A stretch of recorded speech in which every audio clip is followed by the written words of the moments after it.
It's an incredible staff. Like, love our staff. And I always thought at Ferris, one of the biggest reasons that we were successful was we had good, honest staff continuity. And it's something that goes, and Coach Cole, you understand this, like college football has a lot of creatures of the night that are a part of staffs, a lot of shiesty, not a lot, but there are shiesty guys and there's snake oil salesmen and there's people trying to win one over and all this stuff. And I mean, man, our staff is the most genuine, honest, humble, and hardworking staff. Like I don't want to say that I've ever been on or all time or whatever, but like everybody is rowing in the same direction, which, as you know, doesn't happen that often. So I'm recognizing it as like, man, this is lightning in a bottle and we got to roll with it. And so we all, and also too, I want to say like the incredible resumes on our staff, like Coach Clark, our defensive line coach and assistant head coach, like he's been a head coach at other places.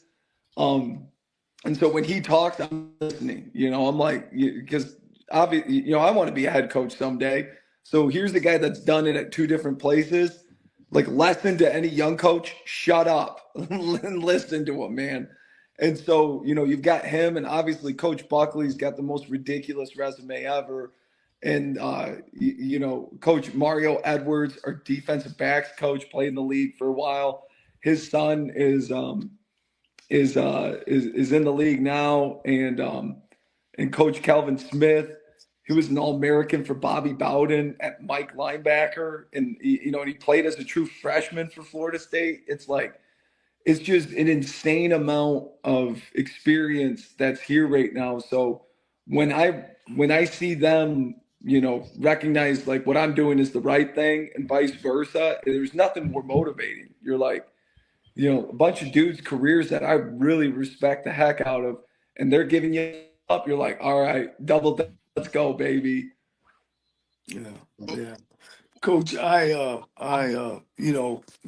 again, and this show is about you and really not about me, but I can share those same thoughts because I was able to take over a 0-9 Tennessee State team. When I say 0-9, hadn't had a winning season in 9 years.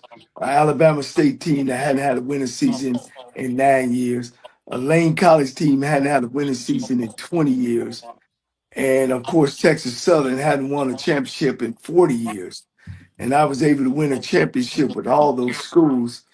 I right now I'm excited about you. You make me excited about Mississippi Valley. You make me excited about Terrell Buckley. I'm really talking to our fans as well, our SWAC fans as well. That man, you making me excited as just as much as Tremaine Jackson, the other national championship guy at Prairie View, man, that y'all really gonna get this thing mixed up. I think your attitude is right. Uh, how and what are you guys doing, or what are you guys saying, or making your players do besides the football part of making them champions? Oh my God. I will say, you guys, you're telling me, man, you look relaxed and man, you guys doing football. I've been doing anything but football because it's all been about our guys. And so Right. we got here, there was no study table aligned, and so we started study table and working with the university on that, and it's been tremendous. And breakfast checks and proper workouts and all this stuff and setting up a structure for these guys, team communication systems. Like, we are every day spent, like, Coach Buckley gets annoyed with me if I go up on the whiteboard and if I even talk football in there, because it's like, it doesn't matter. X's and O's is irrelevant. It's about our guys and getting them onto this point.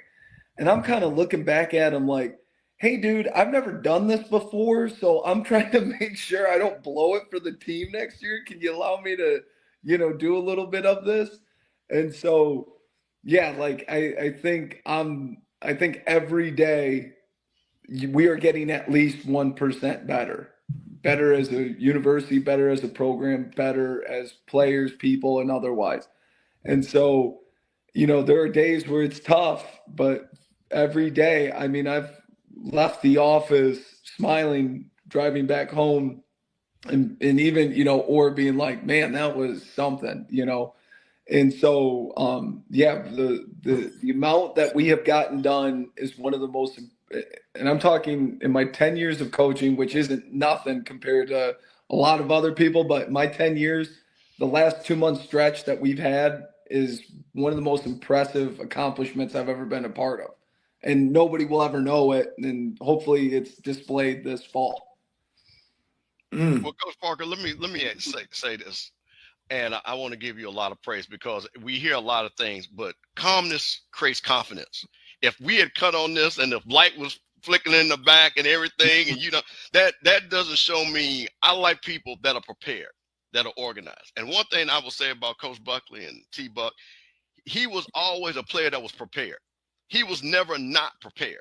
So what I like that I hear is that you guys you're building a foundation. Like you said, you can't talk X's and O's until we got the study table and being on time and understand how we do things. So I like the fact, and Coach, I'm going to tell you something. Again, I went to Florida A&M, and we came into the SWAC same time when Deion came. And this is the honest truth, and anybody will say it. Jackson State, hardest team we played. Second hardest team we played is Alabama State. The third hardest team has been Mississippi Valley. I am telling you this as a fact. We have ran through everybody and have whooped it, but those three schools, so I'm telling you, I'm already seeing what can be done in Mississippi. Because that one win that y'all got last year was against the defending national champions. So my thing is, if you have a person like yourself, a person like Coach Buckley, Coach Edwards, people that people know that are about football, I think you're going to be super successful. And what I think what you're showing is confidence that you guys believe in the system that you're putting forth. So I don't want people to take it that, hey, man, he's being sent back. Cool. I think that you're prepared. I think you came on here prepared. I think you understood what the mission was. And I'm going to give you, it was a joke in the chat, but I'm going to tell you something. That's a Mississippi Valley State hat you got on, right, Coach? That's a Valley State hat, right? Yeah, I got my... See, Coach, listen, you understood the assignment. So always keep that in your car, Coach, no matter where you go. And in this state, because I'm telling you, you will get good graces no matter where you go as long as you keep that gear on. So I'm giving you a because we got some other coaches that ain't understood that mission. So always wear your gear, Coach. Well, we're going to have that talk after you leave, Coach Parker, because I'm getting some word that it's some folk not representing. I'm HBCU man now, Coach Parker. I said this. So my parents both were teachers at an inner city school in our hometown of Muskegon, Michigan, which I think was like 10% white people. And my brother went to school there. My brother was the only white guy on his senior year football team. There's a documentary on YouTube called Muskegon versus Rockford Rivals. Highly recommend. My brother's in it. The Milkman was his nickname. And so I always kind of envied that experience. And now being down here, I'm like, I came back over spring break to talk with my folks.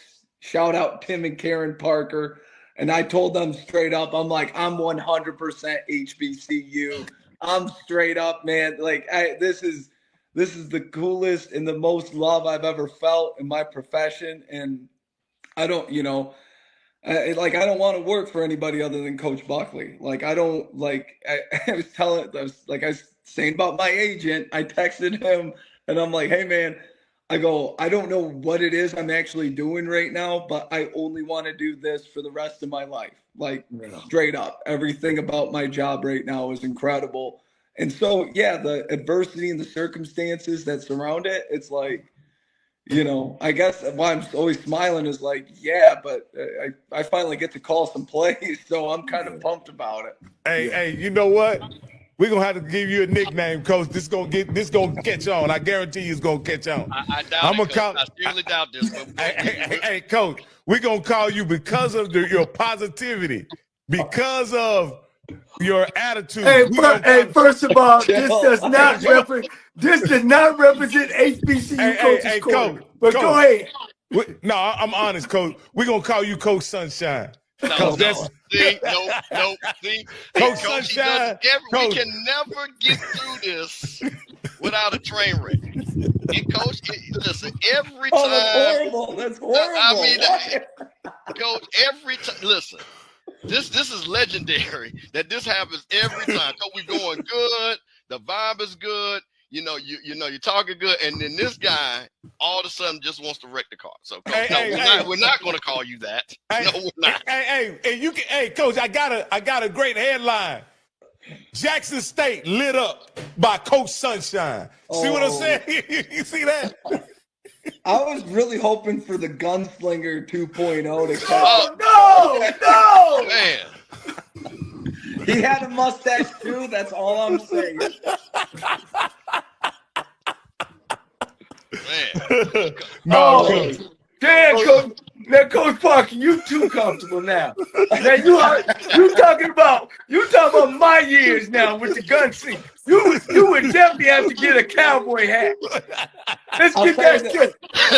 If I could coach without the headset on, I'd take one of those cowboy hats I got being down in Texas for the Natty and slap that on. But I was thinking about, I'm like, there's no functional way you can have a headset and rock that these days. And whoever does, credit to you. I can't pull it off. Hey, Coach, So, you may want. Hey, Coach, those were my years. years, Coach. Those were my years. Hey, I know a guy.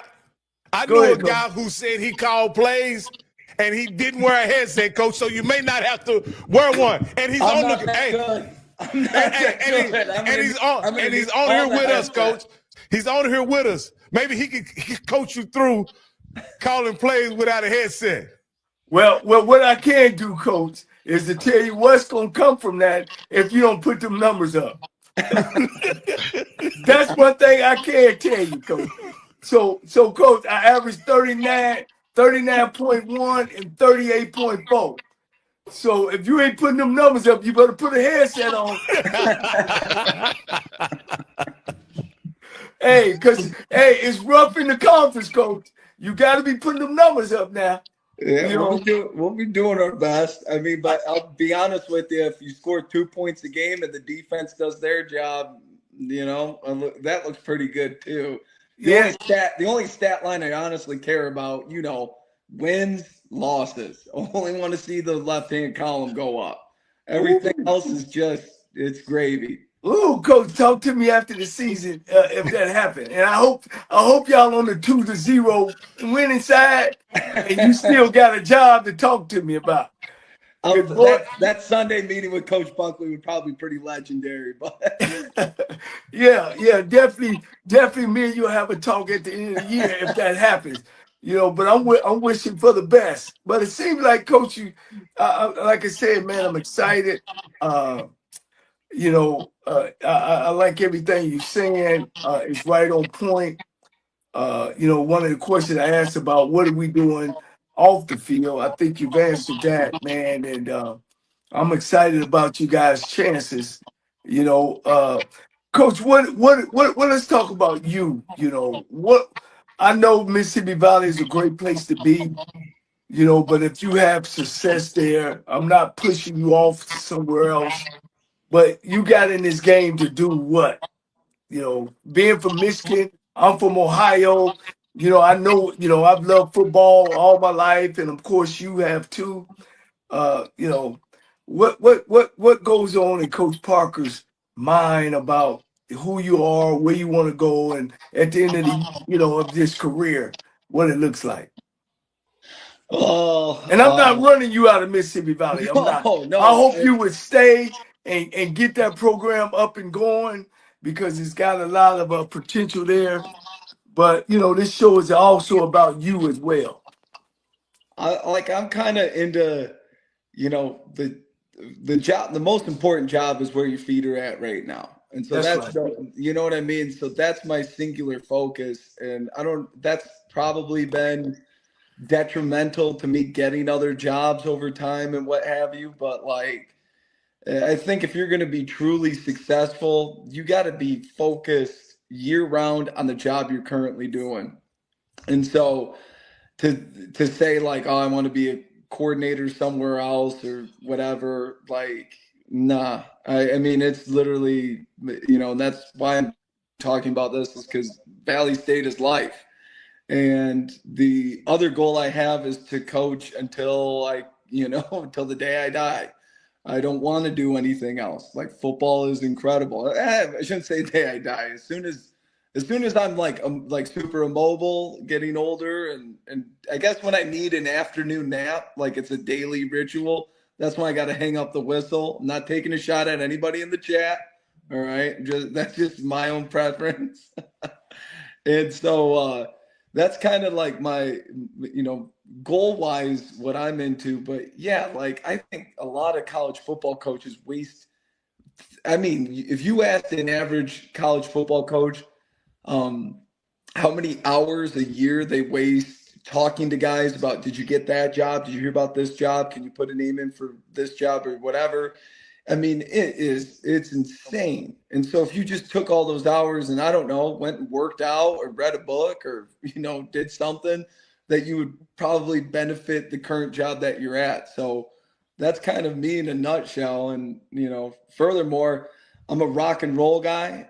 Something really speaks to me about being down here. It kind of, our name of our offense is the Rage offense. And I don't think there's anything more perfect, because rage is rock and roll in a nutshell.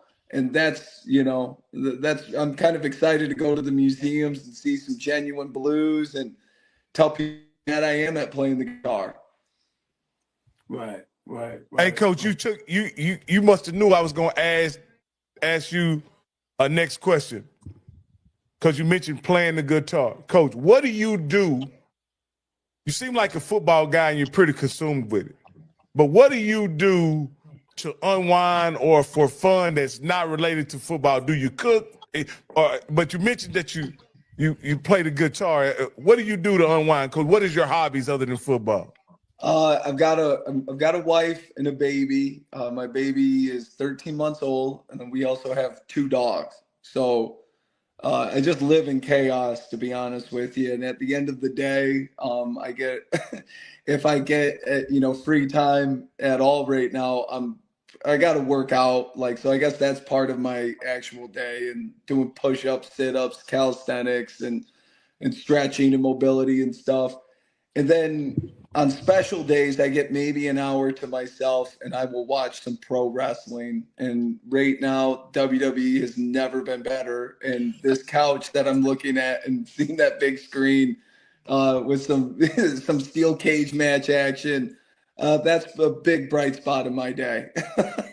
Oh, that's awesome, Coach. Now, Coach, you are in wrestling country, so what's going to be cool, you probably have a lot of your players that's going to sit right there with you and watch that WWE. So, and when you go in those households recruiting, they're going to understand what you're talking about, too. That is right up there, man. That is wrestling heaven up there. That it is. And I am, I'm kind of like, I get into history. And so obviously, wrestling history and Mid-South wrestling all the way back to the territory days, with Junkyard Dog and Harley Race and selling out the Superdome and all of that stuff. I mean, we went on back to Michigan and took a family trip in the minivan and came back. And so I would put on a podcast and listen to wrestling history, for 3 hours. My wife, like, what are you doing? And I'm like, I don't know, man. It's consuming. That's awesome. Coach, real quick about the program. Have they awarded you guys full 63 scholarships, or are they still trying to, because Valley has always been less the full allotment?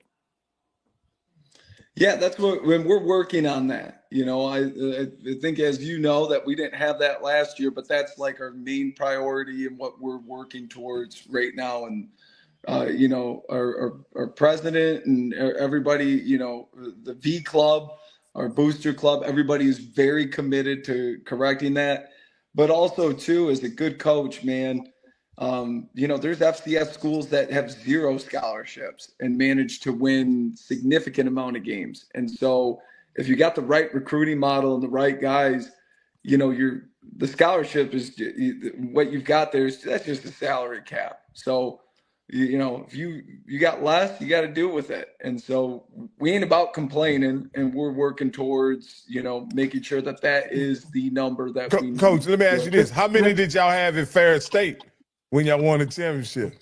So the D2, D2, it's 36 scholarships, and most schools, because they're Division II, have other ways of getting aid. And so that's what nobody really talks about or knows about. Like, one of the things at Valley State, and I imagine it's the same way for other HBCU schools, but if you're a JUCO guy with a AA and you got a 3.25 or higher, you get free tuition at Valley State. So that doesn't come out of our 63 scholarships. That doesn't come out of nothing. That's a university deal. And there's plenty of scholarships like that. You know, and really all over the place. Like they got, you know, Mississippi Promises and all sorts of stuff. So if you're creative and you actually read and look up those rules and talk to people, I don't read it. I talk to people and they tell me it, people much smarter than me. And so we had that at Ferris. You know, we always were trying to figure out other ways of getting guys money to come in there, even to the point last year, I got my guys NIL money. It wasn't much. It was like $500.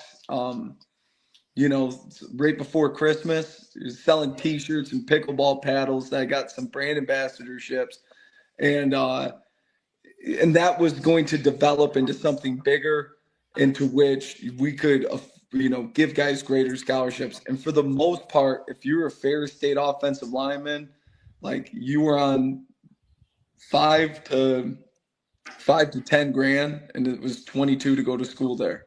So I'm used to having no money, so it's weird having some to spend on guys.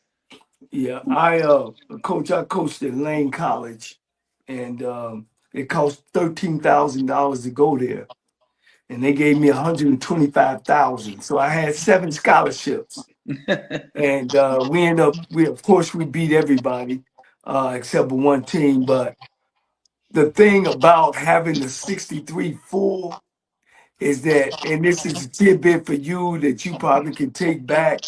If you guys show that you got 63 full scholarships, then you're able to play the Division 1A schools and get paydays. And that's what the administration at Mississippi Valley State don't understand. And I think they need to dedicate 63 scholarships to the football program and maybe take some away from the non-revenue sports, so you guys can, you know, maybe play 2 Division 1A programs where you can get in 4 or 5, or out of 2 games, you know, $1 million, that you can not only help the football program, you can help the non-revenue program. So I want to throw that out at you, that tidbit, and you can share that with Coach Buckley, because that's one of the biggest problems at Valley is because they can't get money games because they're not showing the NCAA that they can finance 63 full scholarships. So, yes, and that's obviously something that we're, you know, we were talking about this, not to, like, I think earlier this week as a staff, and I was kind of leaning towards Coach Buck when he was saying, like, yeah, that's all nice, but guess what, guys? We got to win with the schedule that we have next year. Like, forget about those big games. Like, that's down the road. And that's something that we're obviously working towards. And that would be an amazing opportunity to get to. And we definitely need to do that. And you know, any Valley people that are watching this, like, help us do that. But what we got to do as coaches and as team first, man, we got to win some games. Yeah. I know your athletic director as well. I don't, you know, again, this show ain't about me, it's about you. But I just want to let you know how much involved I'm in. I also play SWAC basketball. So I played against your athletic director, Coach George. So you make sure you tell him, if he worth his damn salt, to go get y'all 63 scholarships. Tell him Coach Cole said that. Absolutely. Hey, Coach Parker, I'm gonna tell you, I'm gonna say this is what you do. Don't you say it. You just show him this video and say this guy has a message for you. So I'm gonna say you for that. That's what you do. Just show him this video. Coach George, get the goddamn football program 63 full scholarships so y'all can play some Division I teams, and that will help the whole athletic program out. That's as simple as it is. No doubt. All right. Y'all got anything else, guys, so we can let Coach Parker get to? I got one thing, Coach. Okay. A couple of things. So a lot of people are saying, hey, place that you need to go eat. I saw in the chat there's a place named Doe's that you need to go eat at. You said that you like the guitar. Now, Coach, you got to get on that blues side of the thing, because like you said, that rock and roll came from them blues. So I'm telling you, go one of them nice blues joints, Coach, you're really going to turn it out. You know what I mean? So give me that. And I got two things for you, Coach, that help you be really successful. Get that pronunciation, because I think you almost got it with Itabina. and you gotta get that down, Coach. Get that down perfectly. All you gotta do is mumble it together. There you go. There you go. You got that. It's a wrap. And when you all play the school down the road in Lawrence, Mississippi, it's Alcorn, not Alcorn. Cause I'm just trying to, I don't want nobody to flame you, Coach. Alcorn, no hole. The Alcorn. So if you say that. To make you feel better, Coach Parker, I mess it up too. So we Ohio, Michigan guys, and they've been teaching me for 40 years. It's called Alcorn. I always mess it up myself. So don't feel bad. Just work on it. There you go. Well, when I'm outside of the school and we're not playing them, I will refer to them as Alcorn. But the week that we will play them will be Alcorn. There you go, Coach. There you go. There you go. Coach, I tell you what. You know what? I'm gonna make sure we have you back on. just because I know that's gonna be a bar burner. Man, Hey, I appreciate that, Coach. Now, see, we already made news. Coach already let the gauntlet down. We Yankees, Coach Parker. We Yankees, man. I know it damn Alcorn. It ain't no damn Alcorn. Well, no, Coach, but we will. I want to tell you and tell Coach Buckley, we wanted, like I said, this is very special to me because, like I said, I know Coach Buckley. I'm from Mississippi, and we are looking for great things from you, Coach Buckley, and Valley, and we really appreciate that you took the time to join us. And, hey, man, listen, right before the season starts, we got to get you back on. So, you have your players there. You can kind of tell us what you're expecting. And then, man, we look for success other than when you play FAMU. Well, if it goes like anything like last year. You know what? Now, Coach, now I got to let you go. Now, okay. Coach, have a good night. Thank you, Coach. No, I appreciate you guys having me on. This was a blast. I can't believe that's an hour and a half. I mean, this thing went by so fast, and you guys are great. Love the show. Would love to be on anytime you'll have me. Yeah. Thanks, Coach. All right, thanks, Coach. I appreciate your time, man. And like I said before, I'm excited. You sound like you got the key to opening that door and get them glory days back at Mississippi Valley State. And also just make them competitive, Coach. And I think you guys is on that right track.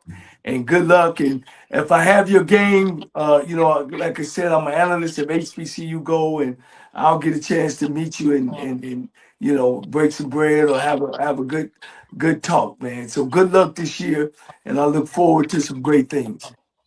Appreciate that. Thank you so much, guys. Appreciate it. Oh man, that was a great interview by Coach Parker, aka Coach Sunshine.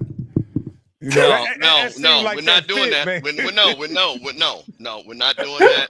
We're not letting you get that started. Because I'm not about to have the 40, 50 texts from the Valley people, the Jack State people, the people that don't like you, which is another 120 people. Say the numbers are up, Coach. But listen, they already texting me. They already on his neck, bro. They already know. So no, it's Coach Parker. Coach Parker, I can get with that. We're going to let the Valley people give him a nickname. We're not going to give him nothing. All right. Hey, but with no further ado, we got a very special guest. Everybody knows it's basketball season, so we got our HBCU basketball expert to come here and give us the latest and greatest with HBCU basketball on the men's and the women's side this time. Come on, Herb. With no further ado, we got Herb Stewart. Yes, sir. Yes, sir. All right. Hey, Herb. Wait, Coach. Let me get this out the way. Go on and say Big Bama State. Go on, get that out the way. Get it on out the way that your boys won. Go ahead. Survive and advance. That's all I got to say, bro. That's all I got to say. Come on, Thank you. We'll take that check that we got for that unit, that $348K. Yeah, the SWAC office can thank us for that. And yeah, man, look, bro. That was a heck of a game. I tell you what, we watch the game. You watch the game. Break it down for us. 70-68. All conference player makes the game-winning shot. Break it down. How did you guys win that game? To be quite honest with you, man, I thought defensively we really turned it up intensity-wise in the second half. And I was kind of dumbfounded in the first half why we weren't pressing as much. St. Francis was getting a lot of open looks from behind the arc in the first half. They were pretty hot in the first half. But I mean, to be quite honest with you, it played out a lot like the SWAC championship game did against Jackson. When they decided to turn up the pressure defensively, we started to speed them up and we started to get them to turn the ball over. I think St. Francis had, north of close to 15 turnovers, if not more. Wow. So that was one thing. Plus, on top of that, second half offensively, because I'll be honest with you, St. Francis was killing us in pick and roll in the first half. That pick and roll action, our big men were like looking at the ball instead of paying attention to where the players were at, and they got a lot of backdoor baskets that way. What I will definitely say that the defensive adjustment that Coach Maddox made in that second half, immediately going to the press and alternating the 1-3-1 and some of those zone defenses in the second half were primo. I mean, that's what slowed them down. They started not getting those easy looks. They extended the defenses out, in the second half on the perimeter players, and they made life hard for them. The easy looks they were getting in the first half behind the arc, they had to work for everything, and that made the difference. Obviously, that last play, hey, and I'm sure Coach Cole can tell you this. Coaches work on specialty plays and specialty item plays a lot. For situational plays just like that. So the fact that we saw one in the first four executed the way it was executed, because that was a pinpoint pass that was made from the baseline. The pass went right to the rim. Folks got their hands on it. Amar Knox, if you looked at him on the right side of the hand, the side of the court, he was tracking the ball. He was tracking the ball the entire time, and he was in the right spot. Great look. So yeah, man. I'm shout out to Coach Matlock, man. He's he really earned his paycheck. Coach Hurt, for the people who hadn't been keeping up with the tournament, and some people probably actually don't know that Alabama State not only went to the NCAA, they was in the play-in game, and then they won in France to St. Francis, and now they on to play.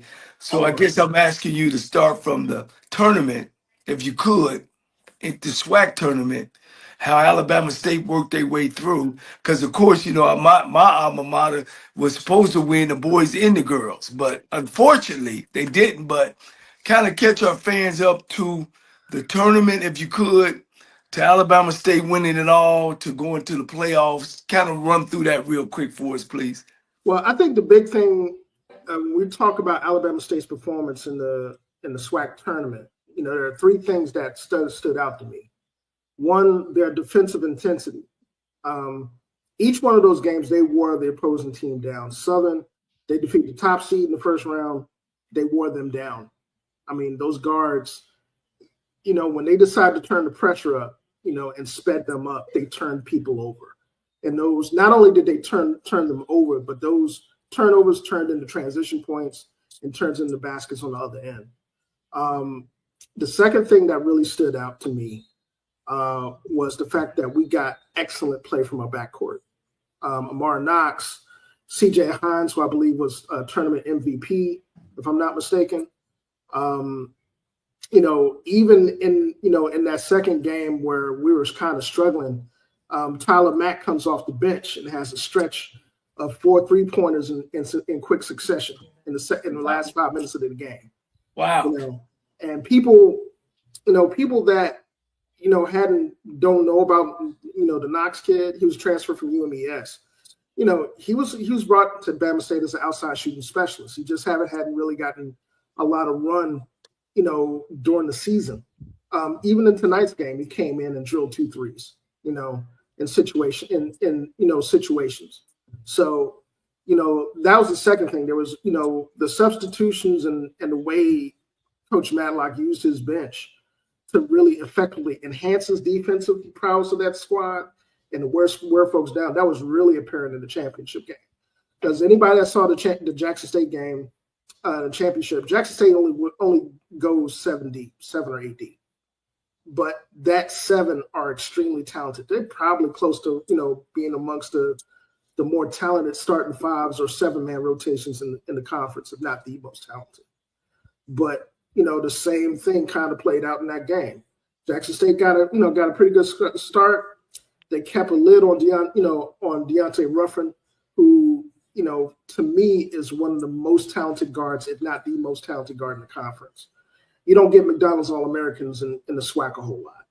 And that kid's a McDonald's All-American. He can go get it, Coach. When I say get it, I was at I don't mean to cut you off, but Ruffin can go get it.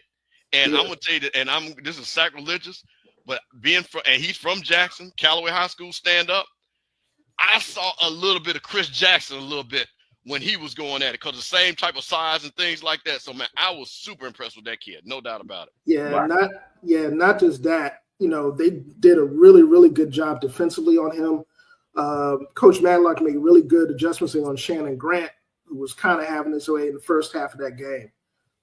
But again, it's the same MOS tonight. They started ratcheting up the pressure and speeding the game up, and they wore that team down. You saw that in the championship game. In the SWAC championship game, you saw that with St. Francis tonight, where they weren't able to execute in the half court like they were early in the first half, doing the pick and roll actions, going backdoor. The post player for St. Francis was ridiculously good at executing that stuff tonight in the first half. And the adjustment that Coach Matlock made in the second half was to constantly switch defenses, pressure, particularly traps in the half court, not letting those guards really survey the defense and allow them to move the ball like they did in the first half. And that really, kind of multiplied them, speeding them up. They turned the ball over a lot in the second half. And that was huge, and, we would talk about this on social media as the game was going on. It's like, this is playing out like the Jackson State game, for real. Well, let me ask you this, Coach. Did anybody think that Alabama State would be the representative of the SWAC? Where were their rankings going into the tournament? I mean, I think people that have watched SWAC basketball for the entirety of the season knew the potential Alabama State had, and I'm not saying this, seeing as I'm a homer. Oh, yeah. But, you're a homer. Go ahead, man. But, Coach, I think they were 6. Yeah, we were ranked 6, but at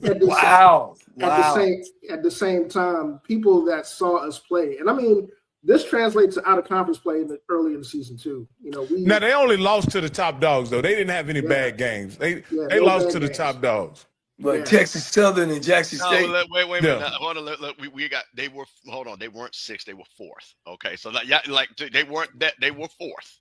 It was 2 and 4, so they were 4, and it was a close because just real quick, Southern was 15-3 in the conference, Jackson State was 14-4, Bethune-Cookman was 13-5, and Alabama State was 12-6, tied with Texas Southern. And to be quite honest with you, we lost some. But fam, you was ahead of them for a lot of the. Yeah, but we lost 3 games. We lost 3 games at the end that knocked us down. Okay. Yeah. I know I ain't crazy. Yeah, and to be quite honest with you, that top 4 was probably the most consistent 4 in the conference all the way around. And like I said, shout out Jackson State, man. I'm not even going to front. Those guys, the way they came back from that out of conference schedule, which was brutal. I think they came in the conference play like 7, 8, 9 games under 500, and the way they finished the season, they did all their work in conference play. So. Shout out to them, but for us, yeah, man, I'm really happy to see the progression of our squad from the beginning of that conference season to now, because a lot of those kids are starting to realize their roles on the squad. And more importantly, Coach Matlock is really he's really getting a grasp of how to really work his rotations. As you noticed tonight, you noticed the substitution patterns tonight in terms of what they were doing. Anytime there was a run, he either goes small. I mean, Sean Fulcher got a really, really good amount of time tonight. Brooklyn point guard. Hopefully he stays there. He ain't in the portal anywhere because that dude is nice. He's gonna be a good piece for them. Well, shout out to Alabama State tonight in their victory.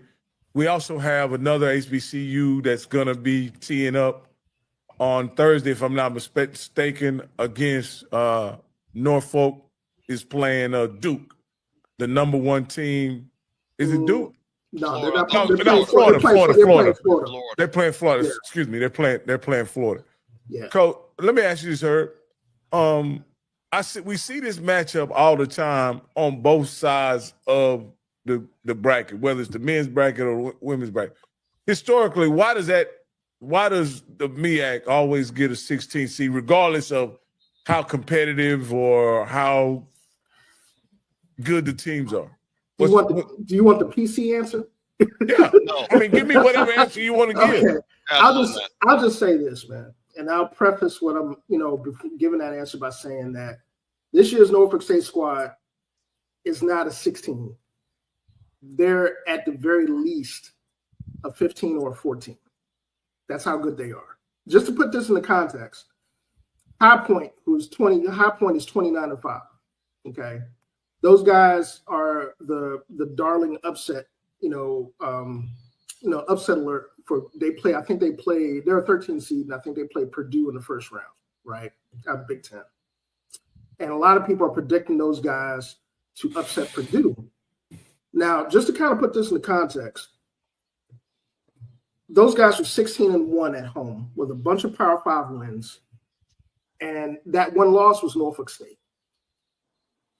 Okay. And not only did they lose, they lost convincingly. Earlier in the season, Norfolk State beat the brakes off of James Madison, who I believe is I think they're in the NIT or the CIT this year.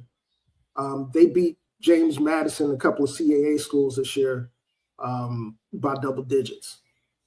So, I want to start this analysis by saying that Norfolk State program is not your typical 16 seed. And if anybody's watched MEAC basketball over the last couple of years, that's some high quality basketball for low mid majors. I would put the MEAC up against the NEC, the Patriot, or any other these low mid major conferences, and they. Well, a school like Lipscomb gets a 14? Mm-hmm. Yeah, and I think a lot of that also happens when, in terms of conference perception. And I think a lot of that also has to deal with how HBCU programs and conferences are normally perceived.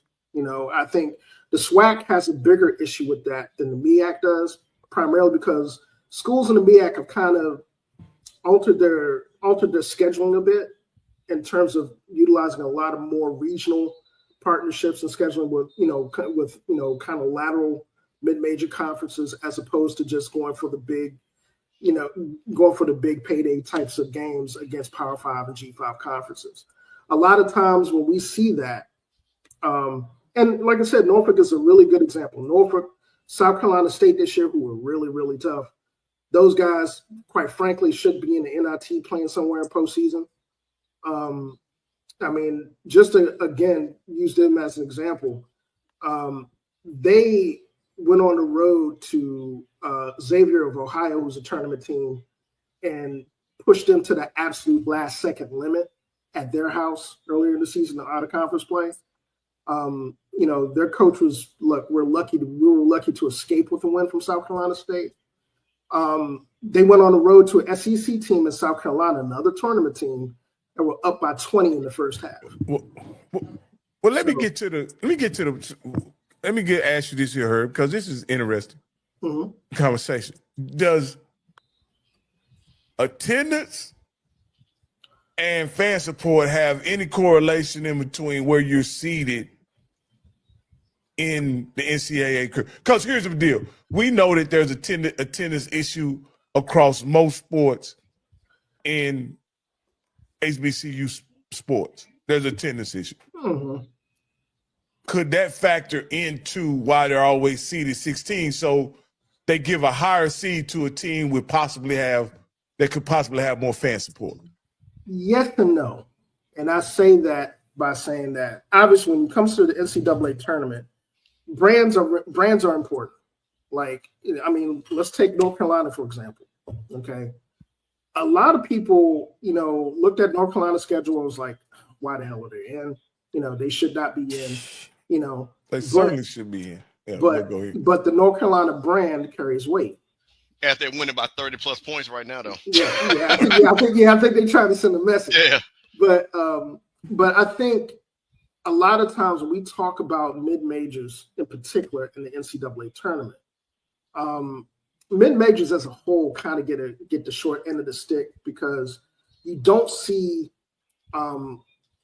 outside of somebody like Gonzaga, for example. Okay, Gonzaga is probably the exception to the rule because those guys started out as a mid-major and that program got built to such a point where nobody can ignore them anymore. The majority of mid-major basketball, has a ton of fan following, fan support, fan following. You look at the MVC, the OVC, places like Wichita State, places like Drake. Nobody knows about Drake except for Drake fans in Iowa until the tournament.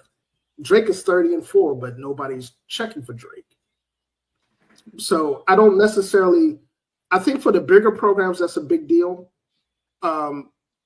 For the high mid-majors or mid-majors or low mid-majors, it's more so about building actual conference visibility in terms of the quality of play. Now, just to kind of, pivot back to what you just asked, fan support is big, but there's a correlation between the basketball product as it being a really good basketball product and marketing for it and fan support. So here's my point. Okay. Let's address it in this way. And North Carolina is in the game because of their fan support and brand. That's why they're in the game. And anybody's doing business know that North Carolina deserves to be in the tournament if they're competitive for brand support or whatever. I'm just simply saying that from HBCUs, when you see the attendance, you can see some really competitive basketball games, and they have attendance of like 460. Well, 600. May I go in instead? I did play Division 1A basketball. Yeah. At the end of the day, and Herb, you would definitely agree with this. I don't care where you're from. If your program is a winning program, as you spoke about Gonzaga's, they just came from nowhere. You know what I mean? Exactly. Because they were finishing 30-4 and 29-2. And it's the same thing They with were the selling SWAC. out their arena as well. It has nothing. This is why it has nothing to do with that, Coach, because you don't play at home when you're in the tournament. When you leave the SWAC, like University of Dayton, who knows about University of Dayton but somebody in Dayton? But traditionally, they have a winning basketball program. So when they come out with a great year, then they're introduced, and then they'll send them somewhere else.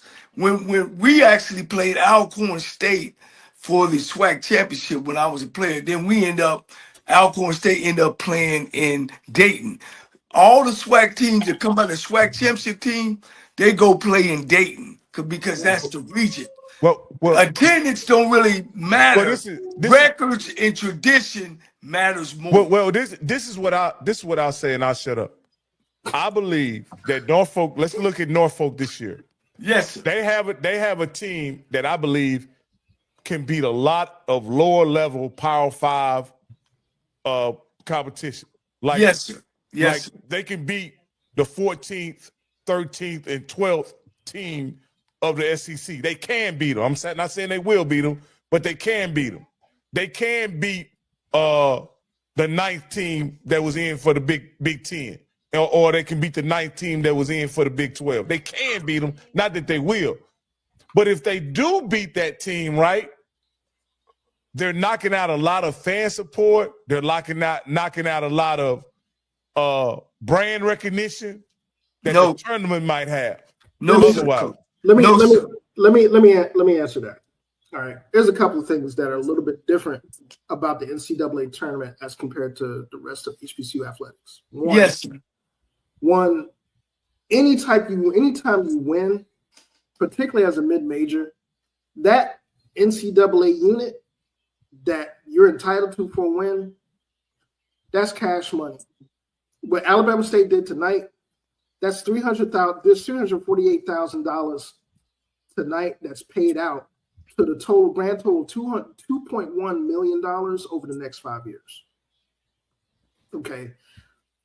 The thing about the tournament, and this is just, and I just want to kind of again paint a larger picture of how the tournament operates in comparison to the rest of what we're used to in HBCU athletics. The first thing about the tournament is that the branding of the tournament is built upon that mid-major or that low mid-major team making the tournament. And, playing the game out on the court, yeah, they're favorites. You got your favorites that have brand recognition that are traditional winners. But the money that the NCAA makes is made off of those stories being broadcast on the national stage every year. Like St. Peter's, nobody knows who St. Peter's was, but they made a Sweet 16 run, an Elite 8 run, and not only did that, really buttress their school from being just 1 year out of Division II into a viable basketball program, it got their name on the map. Same thing with VCU. We talked about, you mentioned VCU. VCU, back in the day, was a regional, place known regionally, in the DC Metro and Mid-Atlantic area in terms of basketball. But what happened when they went from first four to Final Four with that run? Those are the types of stories that put programs on the map. Yeah. Now, can I piggyback off of that for a minute, Herb? I know you're going in my same direction, and I want to explain this to our audience as well as Rocky. These areas of where these games going to take place is already there, and as Herb dearly said, that it's off these stories. Whether I bring a North Carolina in Dayton, Ohio, because I know Dayton is one of the places that they always send groups of teams.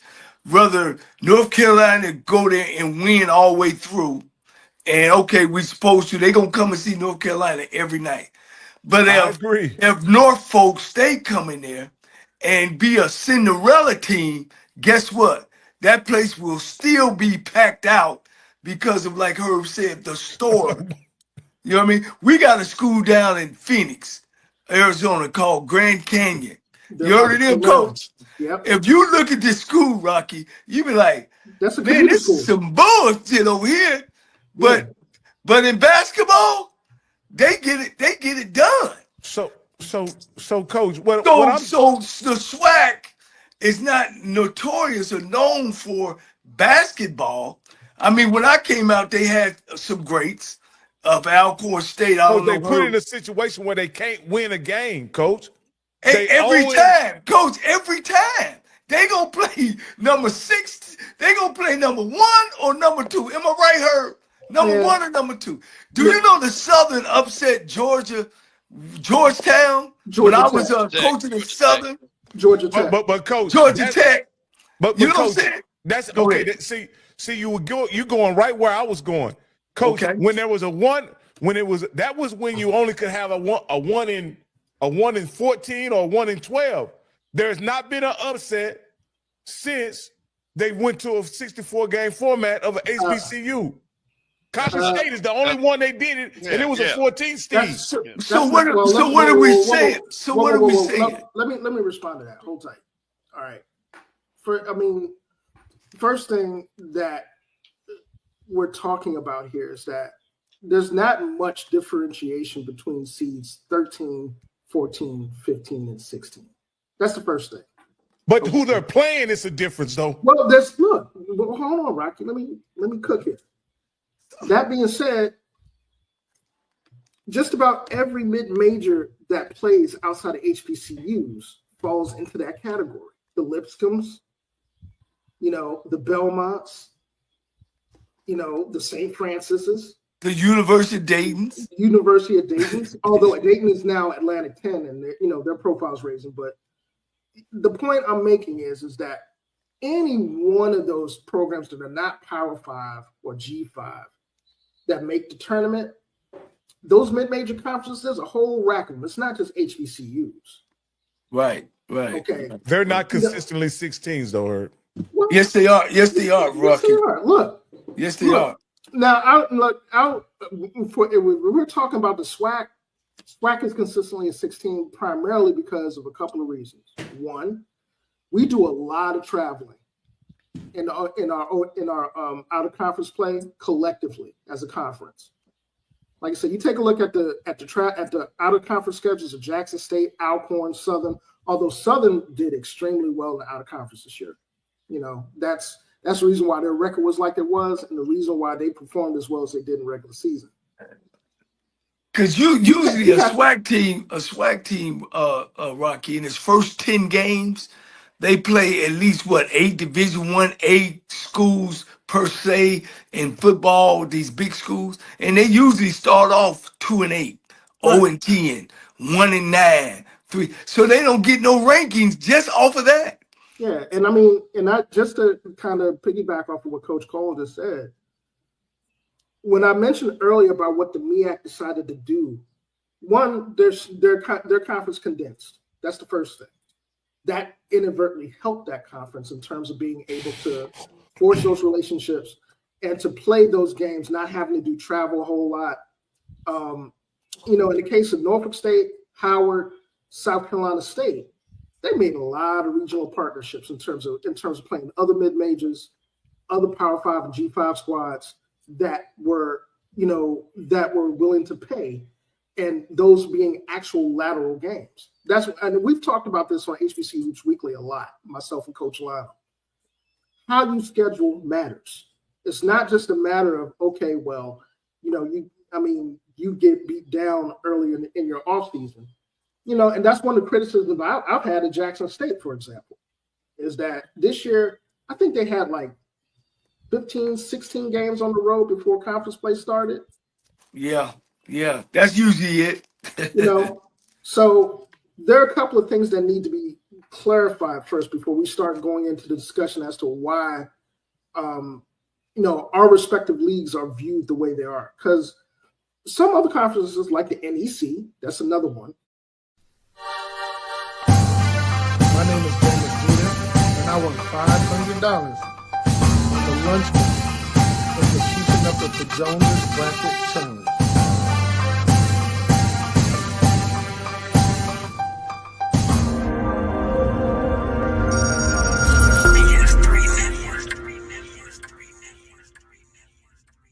BS3 Network, changing the way you watch TV.